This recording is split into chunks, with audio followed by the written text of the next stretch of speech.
formal board meeting, he was profusely apologetic and he told his chairman, I have a personal blow.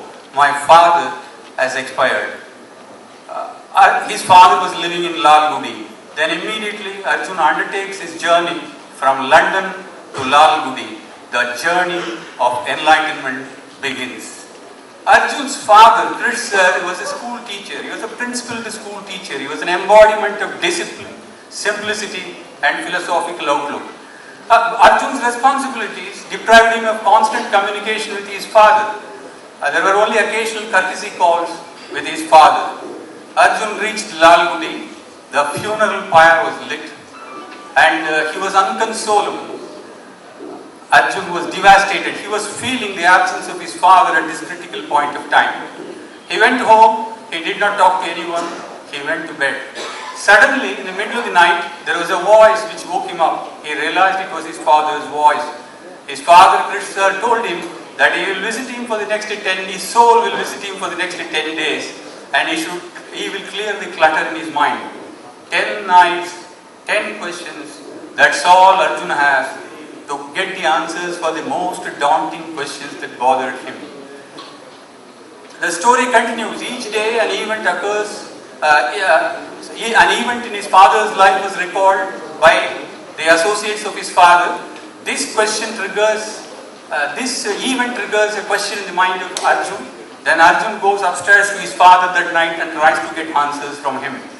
The arguments between the rebellious son and the persuasive father makes it more interesting. These questions we go through in our minds every day. Let me take you to the day one. What are values? Arjun starts the discussion. Dad, I have taken victory as the goal of my corporation which pays my salary. The practice of values many times prevent me from maximizing the value for the corporation. What are values, Dad?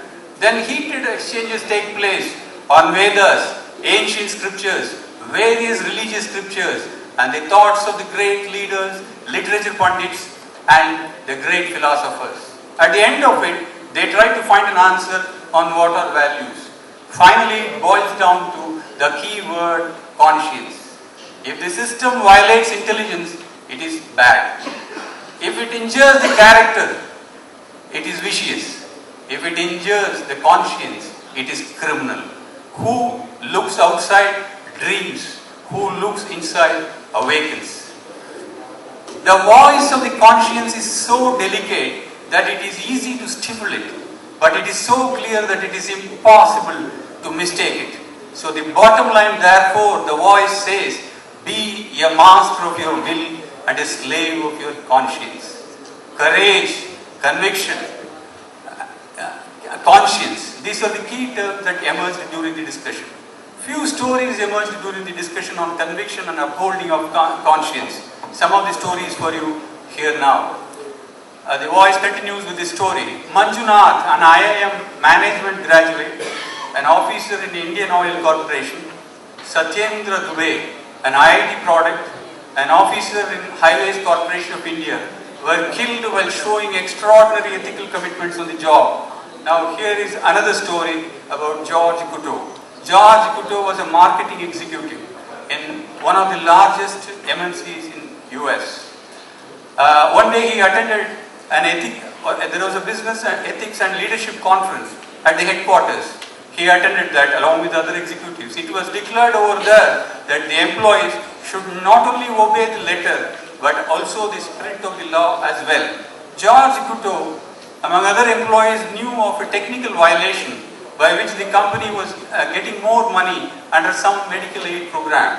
He brought this out in the seminar. He was brushed aside. Then he wrote to the board. Again, he was brushed aside. In the year 2000, he resigned from the company and he filed a suit against the company. The case was going on. In August 2002, George Couto was diagnosed to suffer from a terminal illness, pancreatic cancer. He said that what I know should not die with me. He insisted that his witness should be recorded on a videotape and he expressed this as his last deathbed wish. In August 2002, there was a grilling cross-examination by the opponent lawyer of the MNC and his testimony was videotaped. And in November 2002, George Coutu died. But the videotape made all the difference. Even though George Coutu died, the tape played before the jury, it served as the evidence. The company pleaded guilty. Now, this is the stuff the whistleblowers are made of, extraordinary ethical commitments. These people ought to be emulated as role models. We salute you, George Coutu, wherever you are. May your soul rest in peace, the voice said. Finally, on that day, the voice asked 4 more grilling questions on Arjun as a parting shot. He asked, Arjun, are you made of glass or steel? Will you shatter or forge your character with courage and conviction? Are you a rock or pebble? Will you hold or roll? With this, the voice vanishes for day 1. Then more days, more questions, more answers. So let me narrate you only the highlights of some of the days given the time slot for me. Let me move on to the day 5. Can character and competence coexist? In Mahabharata, the great Guru Dronacharya taught the skills of archery to both the Kauravas and Pandavas. But he taught the Brahmastra, its modern equivalent today you can call it as intercontinental ballistic missile. The Brahmastra was taught only to Arjun and not even to his son Aswathama, who was also equally competent. When he was queried, Guru Dronacharya said, it is not enough if someone knows how to use it, but it is also necessary that he should know when and why should he use it. Arjuna has got both the character and competence, therefore I prefer to teach him, he said. Now our hero Arjun starts his rebellious move, that the world rewards competence and does not applaud character. Then Krishna tried to lay down the foundation of character-driven competence. But Arjun does not leave him. He asked, Dad, there are so many unsung heroes who diligently work day in and day out, but they do not get noticed. To make a distinctive dent, we need to show off our competence, Dad. No one applauds the character, Dad, he said. Then the voice of Krishna turned serious. He gave 2 powerful real-time stories, real stories, which will shape anyone, anytime, anywhere. Here is the story for you. On 3rd December 1984, Bhopal faced its worst tragedy. The leakage of the poisonous gas killed thousands of people. Immediately, when the news was broke out, the top brass of the power block immediately fled the scene. But not Duru, the station master of the Bhopal railway station. He saw the people dying down. His pointsman was dead. Now he had to alert the trains that are to pass through Bhopal railway station. Either he should stop them, or he should tell them at least to close the windows when they pass through, or he should ask them to divert Bhopal. He did not leave the scene like the power block. Full night, he operated as a pointsman. He sent message after message, saving thousands of people. Now, the next day morning, when the room was opened, Dhruv, the station master, was found dead, holding his hand holding the signal instrument. Whose competence is nobler, Arjun? Dhruv's or the power block, who ran away immediately when the news broke out? The people may know the power guys, but not Dhruv. But he is an unsung hero, an inspiration of character-driven competence, the voice said. Krishna continued, I do not care for the historic figures, but I shed my blood for the people who show extraordinary character and deliver competence unmindful of their lives and taking risks. Yet another instance for you. Taj, Mumbai, 26/11/2008. The apprentices saved many hostages, unmindful of the risk that they are taking. They did not do it for reward or recognition, because they were not even confirmed employees of the hotel. Ratan Tata made a public statement that how can I repay such a pure dedication, he cried in front of the television channels. Now they did not do it for the sake of promotion or reward. They did it to protect the guests an embodiment of perfect hospitality, the profession that they have undertaken. Chris sir was getting emotional at that point of time. Then they went on arguing about the coexistence of character and competence at so many instances. And at the end of the day, they came out with a statement: character without competence is an empty paradise. Competence without character is a crook's paradise. Character with competence alone is the real paradise. Now the vibrations of the voice of Krishna was still ringing in the ears of Arjun long after his father left. Moving on to day 6. This was a long day. There were not one question, there were 4 questions. Greed or need, selfishness or sacrifice, cutthroatness is equal to smartness, conviction or compromise. Let me give you some of the highlights. Greed or need. The creator's need, the positive greed or fine, but not the excessive executive greed that is a potential recipe for disaster, said the voice. Today, the greedy behavior of the corporate leaders strengthened the public conviction that the free markets are the tools to make the richer to grow richer and richer at the cost of the general public. John F. Kennedy says, if a society cannot help the many who are poor, it cannot save the few who are rich. Now, no wonder today you are hearing about the Occupy Wall Street movements. It faces the loudest, intensive, socialistic noises at the very root of the capitalism.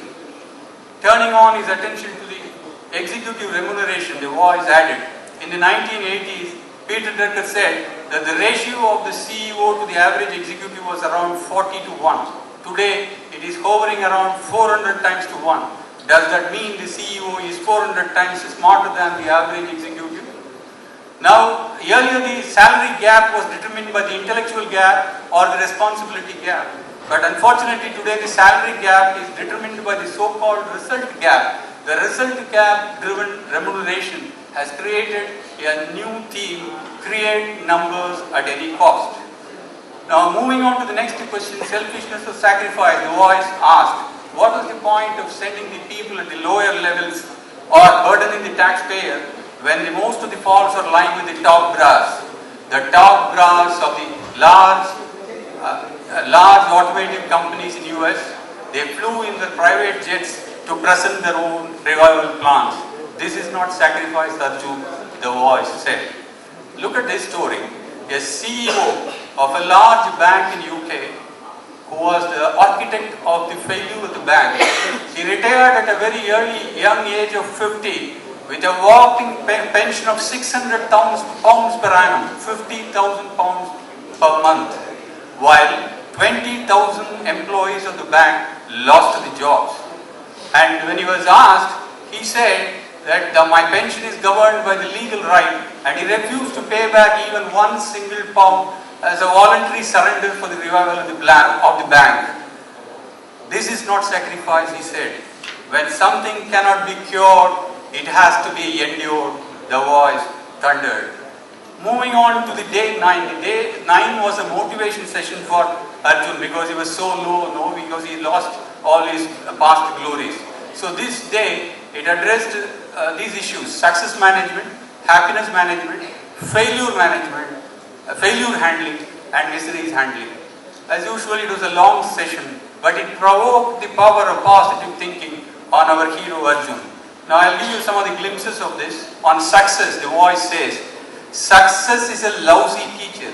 It seduces the smart people to think that they can never lose. Let me repeat. Success is a lousy teacher. It seduces the smart people to think that they can never lose. Therefore, you have to be careful when you are successful, Arjun, the voice warned him.